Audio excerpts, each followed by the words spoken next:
বন্ধুরা, আজ তোমাদের যে টপিকটা বলবো সেটা অত্যন্ত ইম্পর্টেন্ট, মন দিয়ে শোনো। যদি কারো ভাগ্যরেখা এইভাবে উঠে এইভাবে মিশে যায়, তাহলে অবশ্যই তার অপঘাতে মৃত্যু হতে পারে। আবার এই তিনটে রেখা, হৃদয় রেখা এবং শিরোরেখা আর আয়ুরেখা, এই তিনটি রেখা যদি অ্যাড হয়, একসাথে সংযুক্ত হয়, তাহলে অবশ্যই তার কোনো প্রেম ঘটিত ব্যাপারে তার সাক্ষাৎ মৃত্যু বা মৃত্যুর হাতের থেকে সে ফিরে আসতে পারে। যদি বৃহস্পতি ভালো থাকে তাহলে অবশ্যই সে মৃত্যুর হাতের থেকে নিজেকে রক্ষা করতে পারে। বিশেষ করে মনে রাখতে হবে যে প্রেম ঘটিত ব্যাপারেই এই ঘটনা ঘটার সম্ভাবনা খুব বেশি থাকে।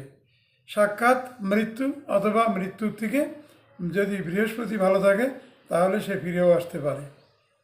অতএব সাধু সাবধান, এরকম রেখা যার হাতেই থাকবে তারা খুব সতর্ক হয়ে থাকবে, প্রেমের কাছে না যেয়ে পারলে যাবে না।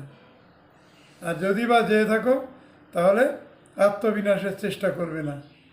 ভালো থেকো বন্ধুরা। এই যে টপিকটা আমি বললাম, এই টপিকটা যদি কারোর হাতে থাকে তারা অবশ্যই সতর্ক থাকবে এবং সাবধান হয়ে চলবে। যদি এই সাবধানতা অবলম্বন করতে পারো, যারা যারা পেরেছো তারা মৃত্যুকে রোধ করতে পেরেছো, আর যারা যারা পারোনি তারা তো অতীত হয়ে গেছো, তাদের নিয়ে বলার প্রয়োজন পড়ে না। তো যাদের হাতে আছে এখনও, যাদের এই ঘটনা ঘটেনি বা ঘটা শুরু হয়েছে, যারা তার মধ্যে গেছে তারা সতর্ক থেকো এবং খুব তুরন্ত ভালো ব্যবস্থা যাতে নেওয়া যায় এরকম কোনো জ্যোতিষের কাছ সাথে পরামর্শ করো। ভালো থাকতে পারবা, সুখে থাকতে পারবা এবং আনন্দে থাকতে পারবে। অতএব আমার লাইভ, সাবস্ক্রাইব এবং কমেন্ট শেয়ার করো। যদি করো তাহলে এরকম আশ্চর্য ধরনের ঘটনা তোমাদের সামনে উত্থাপন করতে আমি সক্ষম। ধন্যবাদ, ভালো থাকো।